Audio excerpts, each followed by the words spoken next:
नमस्कार दोस्तों, नाम महेंद्र सिंह राजपूत है और आप देख रहे हैं यूट्यूब चैनल व्हीकल सर्विसेज। आज हम एक माइक्रोवेव के डेमोन्स्ट्रेशन के बारे में जानकारी लेंगे। तो सबसे पहले माइक्रोवेव के अंदर कुछ ना कुछ आपको फूड आइटम रखना ज़रूरी होता है। आपको माइक्रो मोड को खाली ऑपरेट नहीं करना चाहिए।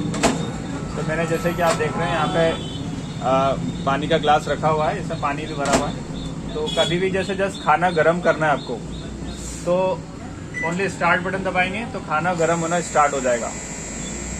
जैसे आप प्रेस स्टार्ट करेंगे तो आपका 30 सेकेंड का शो करेगा। अगर आपको और बढ़ाना है टाइमिंग तो आप एक बार और दबा देंगे तो 30 सेकेंड उसमें और ऐड हो जाएगा। यू मीन कि 1 मिनट हो जाएगा। तो जब जब आप इसको किक स्टार्ट को दबाते जाएंगे 30 सेकेंड्स ऐड होते जाएंगे। आपको अगर डोर ओपन करना है, स्टॉप करेंगे, डोर ओपन करके हम चेक कर सकते हैं। जैसे कि यहाँ पे हमारा पानी अच्छा खासा गर्म हो गया है। उसके बाद अगर आपको कोई खाना कुक करना है तो वो आपको माइक्रो में करना होगा। तो जैसे आप एक बार माइक्रो प्रेस करेंगे उसके बाद आपको शो करेगा 900 वॉट, यानी इसका फुल पावर होता है। इसको आप 100% पावर बोल सकते हैं। फिर आप दबाएंगे तो 100% का 80% हो जाएगा, यानी 720 हो जाएगा। फिर से आप दबाएंगे 540 यानी 60% हो जाएगा। 360 40% हो गया और ये इसका 20% हो गया 900 वाट का। तो ये इसमें पावर्स हैं 1 2 3 4 5 पावर हैं। तो आपको नॉर्मली मैं थंब रूल बना लेता हूँ मेरे हिसाब से कि आप इसको 900 वाट यानी कि गैस की फुल आंच समझिए उसको, ठीक है। फिर आप इसको दबाएंगे तो गैस की मीडियम आंच समझिए इसको। इसके बाद फिर आपने दबाया थर्ड टाइम तो ये गैस की सिम आंच समझिए, ठीक है। हमें पहले जैसे आप खाना सपोज भिंडी बनाना चाहते हैं तो गैस के ऊपर आपको भिंडी पता है कि आप पहले थोड़ा सा फुल स्पीड में चलाएंगे फिर उसको कम कर देंगे। तो वो फैसिलिटी भी एलजी के माइक्रोवेव में है। हो सकता है अदर ब्रांड में नहीं है, आप एक बार ट्राई करके देख लेना आपके अदर ब्रांड के माइक्रोवेव में भी ऐसा होता है या नहीं होता है। तो आप पहले सपोज आपने फुल स्पीड में चलाना है, 900 वाट 100 वाट में चलाना है, तो आपने फुल आँच में चलाया गैस की सपोज। उसके बाद आपने भिंडी को लगता है कि 12-15 मिनट लगना है तो 10 से 12 मिनट आपको, जैसे 12 मिनट भिंडी में लगते हैं तो 12 मिनट कर दीजिए, या 12.5 मिनट लगते हैं तो यहाँ से 10 सेकेंड को और ऐड कर सकते हैं आप। ऐसा करके टाइमिंग आ जाएगा। और उसके बाद आपको स्टार्ट नहीं करना है। सपोज 12.5 मिनट आप 12.5 मिनट तो ज़्यादा हो जाएगा। आप सपोज आपने 3 मिनट आपने फुल पावर पे चलाया और 3 मिनट के बाद आपको आँच को कम करना है तो आप यहाँ से सिम आँच कर सकते हैं वापस से। तो 900 वाट 720 और 540 सिम आँच कर दिया। उसके बाद आपने या 5 मिनट चलाया सपोज, तो पहले वो 5 मिनट पे नहीं चलेगा, पहले आपका 3 मिनट पे चलेगा फुल आंच पे। और दूसरे जैसे 3 मिनट इसके कंप्लीट होंगे ये 5 मिनट पे सिम आंच 540 वाट पे चालू हो जाएगा। यानी इसके अंदर ड्यूल पावर सेटिंग है। एक बार आप फुल आंच पे कितने मिनट चलाना है और सिम आंच पे आपको कितने मिनट चलाना है, ठीक है।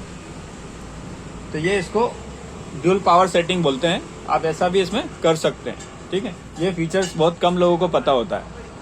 तो अब इसमें हम क्या क्या कर सकते हैं माइक्रो मोड में।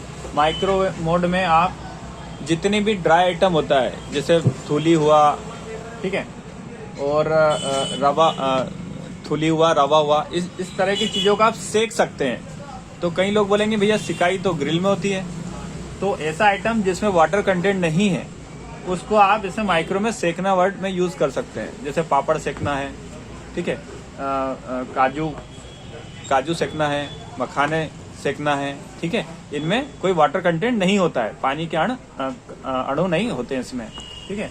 तो इसलिए हम इसको सेकना वर्ड यूज़ कर सकते हैं, राइट। और इसके अंदर आप क्या कर सकते हैं, दुनिया की सारी सब्जियां आप इसमें कुक कर सकते हैं, ठीक है। और दुनिया के सारे आप इसमें हलवे बना सकते हैं, ठीक है। तो आपको जस्ट क्या करना है, माइक्रो का पावर सेटिंग करना है, टाइम डालना है, देन स्टार्ट करना है। ये इसका रूल है, माइक्रो का power setting, timing and start, ठीक है। सॉरी, उसके बाद आप नेक्स्ट चलते हैं ग्रिल पे।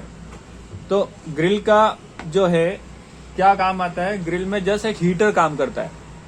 हीटर अपनी आंच को नीचे गिराना शुरू कर देता है और जो भी आपने फूड रखा है उसके ऊपर हीटिंग चली जाती है। तो आपने एक बार ग्रिल दबाना है, यहाँ से टाइम डालना है और स्टार्ट करना है। अब इसमें क्या कर सकते हैं, तो इसमें आप जैसे कि ब्रेड होती है, ब्रेड रख सकते हैं। तो उसके लिए आपको क्या करना पड़ेगा, जो कांच की प्लेट होती है इसके ऊपर, उस कांच की प्लेट के ऊपर आपको एक स्टील की जाली होगी। आपको जो भी ब्रांड का माइक्रोवेव है उसमें छोटी जाली है, बड़ी जाली, 2 तरह की जाली आती है, या कोई कंपनी एक ही जाली देती है, उसी में अल्टी पल्टी में छोटे पैर बड़े पैर हो जाते हैं। ठीक है, तो उसको आप चेंज कर सकते हैं। तो हमें ज़्यादातर ग्रिल में बड़ी जाली का इस्तेमाल करेंगे तो आपको थोड़ा अच्छी हीटिंग मिलेगी, जल्दी हीटिंग मिल जाएगी। तो बड़ी जाली रखेंगे, उसके ऊपर आपको टोस्ट रखना है और दरवाज़ा बंद करना है और यहाँ से टाइमिंग डालना है यहाँ से, और स्टार्ट कर देना है, तो ग्रिलिंग स्टार्ट हो जाएगा। ठीक है, तो दोस्तों इसमें आपको अगर नीचे भी ग्रिलिंग चाहिए तो उसको आपको press stop, then open the door, then turn the food. आपको उसको पलटना पड़ेगा, फूड को डायरेक्शन को बदलना पड़ेगा। अगर ऐसे आपका ब्रेड रखा है तो उसको आपको यूं पलटना पड़ेगा, तभी जाके उधर का हिस्सा ब्राउन होगा, ग्रिल होगा, राइट। उसके बाद में आते हैं हम कन्वेक्शन पे। कॉम्बिनेशन पे मैं अभी बाद में आऊंगा। अगर आपको माइक्रो ग्रिल कन्वेक्शन समझ में आ जाएगा तो कॉम्बिनेशन इजी हो जाएगा। तो कन्वेक्शन में क्या क्या आइटम्स बनते हैं, तो मोस्टली कन्वेक्शन में ज्यादातर से बेकरी आइटम ही बनते हैं, जैसे कि केक हुआ, बिस्किट हुआ, नॉन खटाई हुई, एक्सेट्रा। ठीक है, तो कन्वेक्शन आपको प्रेस करना है, यहाँ से आपको टेम्परेचर कम ज्यादा करना है। यहाँ से देखिए आप 230 डिग्री सेंटीग्रेड से लेके 40 डिग्री सेंटीग्रेड तक इसमें टेम्परेचर है। तो आपको आपके फूड के अकॉर्डिंग देखना है कि मेरा कितना टेम्परेचर इसमें सेट करना है मुझे। सपोज आपको केक बनाना है तो केक में आपको 40 डिग्री नहीं लगेगा, इसमें आपको 180 डिग्री सेट करना पड़ेगा, और 180 डिग्री करके आपको फिर स्टार्ट करना पड़ेगा। ठीक है, या आप जैसे बाटी वगैरह बना रहे हैं तो 200 पे करना पड़ेगा, या 220 भी आप कर सकते हैं। डिपेंड करता है आपने आटा कितना टाइट लगाया है या सॉफ्ट लगाया है। गीला है तो ज़्यादा टाइम लगेगा उसको। ठीक है, और अगर आपने टाइट आटा बनाया है बाटी के लिए तो उसमें आपको कम टेम्परेचर में भी काम हो जाएगा। ठीक है, तो टेम्परेचर सेट करेंगे हम पहले। सपोज हमें केक बनाना है तो हम 180 डिग्री सेट करेंगे और स्टार्ट करेंगे। और इस मोड में आपको जो कांच की प्लेट है वो तो रखना ही है, बाकी कोई फूड पार्टिकल्स आपको फूड नहीं रखना है इसमें, खाली हमें इसे ऑपरेट करना होता है। स्टार्ट करेंगे तो अब ये प्री हीट लिखा हुआ आ रहा है। प्री हीट का मतलब ये हो रहा है कि इंटरनल अब ये गर्म हो रहा है। तो अभी हम वेट करते हैं इसका प्री हीट होने का 180 डिग्री का। तो देखिए आप यहाँ पे प्री हीट आ चुका है, ये एक बीप साउंड देगा थोड़ी सी देर बाद, फिर आपको वापस से 180 डिग्री आ चुका है और काफी स्मोक हो रहा है, क्योंकि जो फूड पार्टिकल होता है हीटर के ऊपर वो जल रहा था। कस्टमर ने आई थिंक ग्रिलो कन्वेक्शन का यूज काफी समय से किया नहीं है, इसलिए काफी स्मोक हो रहा है। तो ये अभी जैसे 180 डिग्री आया, इसने बीप साउंड दिया दोस्तों। प्री हीट जो लिखा हुआ था वो 180 डिग्री यहाँ पर हो गया। ठीक है, तो आपको अगर आपने इसको ओपन नहीं किया जल्दी तो इसके अंदर एक सिस्टम होता है, कूलिंग प्रोसेस चालू हो जाएगी। इसके अंदर से धुआं यहाँ से गर्म हवा फेंकना चालू कर दिया इसने। मतलब अगर आप इसको जल्दी जल्दी यूज नहीं करेंगे तो ये ठंडा करना चालू कर देगा, 180 डिग्री टेम्परेचर आपका डाउन हो जाएगा। ठीक है, तो दरवाजा जस्ट अब आपको ओपन करना है। उसके बाद आपको जो कांच की ट्रे है उस कांच की ट्रे के ऊपर स्टील की जाली रखना है। उस जाली के ऊपर आपको केक का पॉट रखना है, उस पॉट के अंदर मटेरियल आपका केक का होना चाहिए। उसके बाद आपको दरवाजा बंद करना है। नाउ अब आपको सेटिंग सेट करने की जरूरत नहीं, जैसे आपको यहाँ से टाइमिंग सिलेक्ट करना है, 10 मिनट, 20 मिनट, 30 मिनट, और स्टार्ट कर देना है। जो भी आपका केक आप कुक कर रहे हैं जिस रेसिपी बुक में देखकर, तो 30-35 मिनट के अंदर मेरे हिसाब से सारे केक हो जाते हैं। तो स्टार्ट करना है। तो अब जो 30 मिनट तक ये जो चलेगा माइक्रो, 180 डिग्री आपका टेम्परेचर मेंटेन रहेगा, 180 डिग्री टेम्परेचर मेंटेन रहेगा। तो इसमें आपको बीच बीच में आप दरवाजा ओपन करके आप केक को बाहर निकाल के चेक कर सकते हैं टूथपिक से या चाकू से। ठीक है, चेक करने के बाद वापस रखेंगे। अगर हमें लगता है कि अभी नहीं हुआ है तो वापस रखने के बाद हम स्टार्ट बटन दबा देंगे। और अगर आपको लगता है कि स्टॉप करके आपने चेक किया तो आपको लगा कि केक बन गया है, तो आपने जो टाइम 35 मिनट अगर सपोज डाला है और 30 मिनट में अगर हो गया तो आप अगली बार से आप ध्यान रखेंगे कि 5 मिनट मैंने इसमें ज्यादा डाले हैं, तो आप 5 मिनट को इसको अगली बार से कम ही डालेंगे। तो एक्सपीरियंस रहेगा आपका, आप जब यूज करेंगे खुद ही तो आपको पता चलेगा। तो माइक्रो ग्रिल कन्वेक्शन क्लियर हुआ। अब हम कॉम्बिनेशन की ओर आगे चलते हैं। तो कॉम्बिनेशन जैसे हम प्रेस करेंगे, यहाँ पे ग्रिल और कन्वेक्शन का सिंबल ब्लिंक करना शुरू हो गया है। ठीक है, तो आपको कॉम्बिनेशन माइक्रो के साथ चाहिए।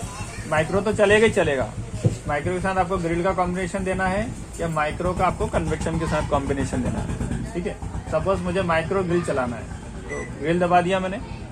उसके बाद देखिए दोस्तों, माइक्रो का सिंबल ब्लिंक कर रहा है, तो वो बोल रहा है कि माइक्रो का पावर सेट कीजिए आप। तो माइक्रो का जो पावर होगा, यहाँ पे नीचे के तीनों पावर होंगे, 180, 360 और 540। ठीक है, ये पावर सेट होंगे। उसके बाद यहाँ पे 10.1 ब्लिंक कर रहा है। देन इसका मतलब ये है कि आपको यहाँ से टाइम डालना है। आप जैसे टाइमिंग डालेंगे आपका और स्टार्ट करना है। तो इसके अंदर माइक्रो ग्रिल दोनों होगा, यानी कुक भी होगा इसमें, ऊपर से ग्रिल भी होगा। ऐसा फूड जो आपको माइक्रो में कुक करना है, तो ग्रिलिंग करना है, तो आप इसमें यूज कर सकते हैं। ठीक है, उसके बाद अगर आपको कॉम्बिनेशन कन्वेक्शन का चाहिए माइक्रो के साथ में, तो कॉम्बिनेशन प्रेस किया आपने। उसके बाद यहाँ पर कन्वेक्शन प्रेस करेंगे हम। कन्वेक्शन प्रेस किया आपने, तो यहाँ पे 180 डिग्री दिख रहा है। कन्वेक्शन में टेम्परेचर कम ज़्यादा आप कर सकते हैं। तो कन्वेक्शन दबाने के बाद में आप प्लस माइनस इसका टेम्परेचर कर सकते हैं कि आपको कन्वेक्शन कितनी टेम्परेचर तक करना है। सपोज 180 करना है तो 180 कर दीजिए कन्वेक्शन का टेम्परेचर। और माइक्रो का टेम्परेचर आपको 180, 360, 540 कितना रखना है वो आप सेट कर लीजिए। यहाँ पे जो रेसिपी बुक होती है सब मेंशन होता है उसमें। और ये सेट करने के बाद आप यहाँ से टाइम डाल दीजिए, जो भी टाइम लिखा हुआ है वो स्टार्ट कर दीजिए। ऐसे में क्या होगा, माइक्रो भी चलेगा और कन्वेक्शन भी चलेगा। तो 1 by 1 चलता है, दोनों एक साथ नहीं चलते हैं। ठीक है, कॉम्बिनेशन दिख रहा है लेकिन माइक्रो पहले चलेगा, फिर माइक्रो बंद होगा, फिर कन्वेक्शन चलेगा। ऐसे करके सिस्टम चलता रहेगा। ऐसा फूड आपको जिसको माइक्रो भी कुक भी करना है और चारों तरफ से सिकाई भी करना है, उसके लिए आप ये वाला कॉम्बिनेशन आपके लिए अच्छा रहेगा।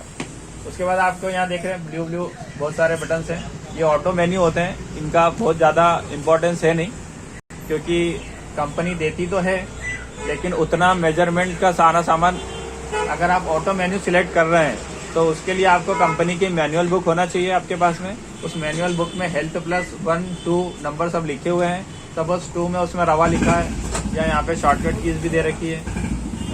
करेला सब्जी HP2 यहाँ पर भी है और HP2 यहाँ पर भी हेल्थ प्लस है। तो HP2 यानी करेला की सब्जी। तो HP2 में आपको करेले की सब्जी बनाना है, तो आपको उस बुक के अंदर इंग्रेडिएंट लिखे हैं और मेथड भी लिखी है उसके अंदर। ठीक है, वहाँ से आपको सिस्टम जानना है। HP2 किया मैंने और स्टार्ट करना है। देखिए स्टार्ट का सिंबल मांग रहा है, तो ऑटोमेटिकली आपने कुछ नहीं डाला, ना टाइम डाला ना वजन डाला, बाय डिफॉल्ट उसने 10 मिनट्स यहाँ पर ले लिया। तो ये ऑटो मेन्यू होते हैं। ठीक है, जैसे मैं आपको फिर से बताता हूँ, HP2 किया आपने, यहाँ से आप वेट भी सिलेक्ट कर सकते हैं। नहीं हो रहा है यहाँ से, यानी आपको स्टार्ट ही करना पड़ेगा। HP2 यानी करेला की सब्जी अगर 200 ग्राम लिखी है उसमें तो 200 ग्राम ही बनेगी, ना 250 बनेगी ना 150 बनेगी। 150 वाली जल जाएगी। ठीक है, तो आपको वहाँ से मैनुअल बुक से कंफर्म करना होगा। एक एग्जांपल और लेता हूँ मैं सूप का। टोमेटो सूप है जो कि मेरा फेवरेट भी है। तो SO3 आपको जाना है टोमेटो सूप में। ठीक है, तो SO3 में मैं गया यहाँ पर, SO3 में, और यहाँ पर भी स्टार्ट ही ले रहा है, कोई वजन कम ज्यादा नहीं मांग रहा है। तो SO3 यानी सूप भी आपको 100 ml जो भी वटेवर बनना है उसकी मैनुअल बुक से आपको देखना पड़ेगा। SO3 करके आप स्टार्ट करेंगे, यहाँ पे 12 मिनट आ गया। तो क्या मेथड है, वो मेथड आपको बुक में दी गई है आपकी मैनुअल बुक के अंदर। तो जो भी ऑटो मेन्यू है उसकी बिल बुक से आप मैनुअल बुक से आपको कंफर्म करना पड़ेगा। सारी मेथड उसमें लिखी हुई होती है। सारी मैं एक एक चीज़ें आपको इसमें नहीं बता पाऊंगा क्योंकि ये सारा आपको मैनुअल बुक से देखना होगा। उसके बाद ये तो आ गया ऑपरेटिंग का। अब हम इसकी क्लीनिंग कैसे करें माइक्रोवेव की। तो माइक्रोवेव की क्लीनिंग के लिए हमें क्या करना होता है, एक कांच का बाउल लेंगे और उसके अंदर आपको एक चाय के मग्गे के बराबर पानी लेना है और उसके अंदर अच्छा नींबू डाल देना है, एक पूरा बढ़िया, और नींबू उसी के अंदर डाल दो और उसके अंदर मीठा सोडा डाल दो एक चुटकी भर, और उसको माइक्रोवेव को अंदर कांच के। दोस्तों मेरे पास कांच की ट्रे नहीं है, ये मेरे पास रिपेयर के लिए आया था माइक्रो। तो आप ऐसा माइंड मत करना है कि ऐसे ही चलाना है हमें। कांच की ट्रे आपको रखना जरूरी है, इसके नीचे की जो रिंग है वो भी जरूरी है। ठीक है, उसके बाद आपको इसके अंदर बर्तन रखना है, कांच का बर्तन, इसके अंदर पानी, नींबू और मीठा सोडा डालना है उसके बाद आपको माइक्रो सिलेक्ट करना है। उसके बाद आपको, अब हमारा पर्पस क्या है, उस पानी को हमें बॉईल करना है। ठीक है, अब आपने अगर 1 मग्गा पानी लिया है तो 2 मग्गे भी ले सकते हैं। अगर आपका ज़्यादा गंदा है तो उसके अंदर ऐड कर देंगे हम 1 नींबू की जगह 2 नींबू डाल देंगे और उसको यहाँ से 5 मिनट 7 मिनट यहाँ से टाइम डाल लेंगे तो स्टार्ट कर देंगे। अब कई लोग बोलेंगे 7 मिनट में वो बॉईल ही नहीं हुआ, हो सकता है आप ठंडे प्रदेश से हैं। ठीक है, अगर आप हिमाचल प्रदेश से हैं तो आपको 7 मिनट में काम नहीं बनेगा। अगर आप साउथ में चेन्नई में तो उधर गर्मी गिरती है तो आपका वहाँ पे 7 मिनट की जगह 6 मिनट में काम हो सकता है, 5 मिनट में काम हो सकता है। तो ये डिपेंड ऑन टेम्परेचर वेरी करेगा। ठंड के मौसम में अलग काम करेगा, गर्मी के मौसम में अलग काम करेगा। तो टाइम का बहुत ज्यादा रोल नहीं होता है, टाइम आपको अपने हिसाब से ही देखना होता है। 1-2 मिनट ऊपर नीचे हो सकता है, तो आपको टाइम डाल के स्टार्ट करना है। पर्पस ये है कि वो पानी बॉईल हो जाना चाहिए। जैसे पानी बॉईल होगा तो वो उसकी स्टीम बनेगी, जो स्टीम है वो पूरी इसकी बॉडी में चिपक जाएगी।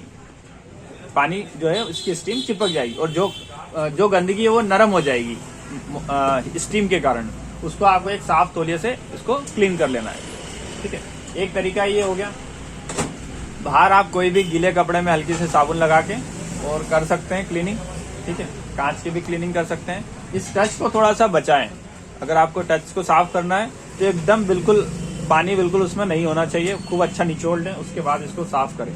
और ये सारा काम आपको स्विच ऑफ करके करना है, माइक्रो को चालू कंडीशन में नहीं करना है, इसमें करंट लगने का खतरा हो सकता है। ठीक है, अब मैंने आपको सफाई का बता दिया। अभी आपको यूटेंसिल्स, कौन से बर्तन किसमें चलेंगे किसमें नहीं चलेंगे। तो माइक्रो मोड में आपको कांच का बर्तन चलेगा, प्लास्टिक चलेगा। कांच का बर्तन अगर लोकल कांच है तो उसमें आप सिर्फ खाना गर्म कर सकते हो, उसमें खाना पका नहीं सकते।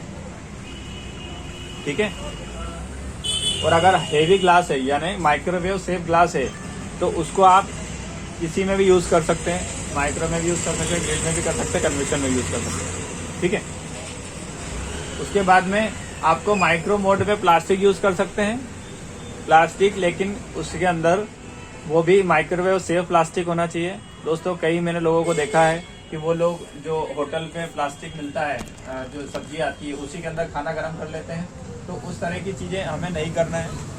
हमें माइक्रोवेव सेफ प्लास्टिक यूज करना है, जिसमें लिखा होता है ये माइक्रो से सेफ है। कंपनी की जो किट आती है उसमें भी दिया जाता है माइक्रो सेफ प्लास्टिक, और अगर आप मार्केट से लेना चाहते हैं तो उसमें लिखा होना चाहिए कि ये माइक्रो से सेफ है या नहीं है। अब प्लास्टिक का जो बर्तन है उसको आप सिर्फ और सिर्फ लिक्विड आइटम के लिए यूज कर सकते हैं। उसमें आप ड्राई आइटम जैसे कि मखाने हुए, है ना, फूली हुई XYZ जो भी ड्राई आइटम होता है उसको अगर आप इसमें करेंगे तो वो उसके अंदर घुस जाएगा गर्म होके। ठीक है, वो खराब हो जाएगा, आपका बर्तन भी खराब हो जाएगा और उसको आपने खाने को खाया तो सेहत भी खराब हो सकती है। तो आपने ये माइक्रो के अंदर 2 बर्तन यूज कर सकते हैं, कांच और प्लास्टिक। कांच अगर लोकल है तो उसको खाना गर्म कर सकते हैं, और अच्छा कांच है बोरोसिल या माइक्रोवेव सेफ ग्लास है तो उसको आप इसमें ड्राई आइटम भी कर सकते हैं, लिक्विड भी कर सकते हैं। प्लास्टिक में आपको सिर्फ और सिर्फ कंपनी का प्लास्टिक यूज करना है जो माइक्रो से सेफ है, और उसके अंदर लिक्विड आइटम ही यूज करें, ड्राई आइटम यूज नहीं कर सकते। अगर करेंगे तो खराब हो सकता है। उसके बाद में ग्रिल और कन्वेक्शन। ग्रिल और कन्वेक्शन में चूंकि हीटर काम करते हैं तो ग्रिल और कन्वेक्शन में आपको प्लास्टिक यूज नहीं करना है, बाकी आप सब चीजें यूज कर सकते हैं। स्टील यूज कर सकते हैं इसमें अंदर, ठीक है, ग्रिल के अंदर। कन्वेक्शन में भी स्टील यूज कर सकते हैं, एल्यूमिनियम का बर्तन आप यूज कर सकते हैं इन दोनों मोड के अंदर। ठीक है, आप जो जाली है, लोहे की जाली जो कंपनी ने दी है वो आप इन दोनों में यूज कर सकते हैं। ठीक है, इसमें इन दोनों मोड में प्लास्टिक यूज ना करें दोस्तों। प्लास्टिक यूज करेंगे तो ये हालत होगी, ये हीट के कारण डैमेज हो जाता है क्योंकि इसमें हीटर काम करता है। ठीक है, थैंक्स फॉर वॉचिंग। अगर वीडियो अच्छा लगा हो like, comment, share and subscribe जरूर कीजिए।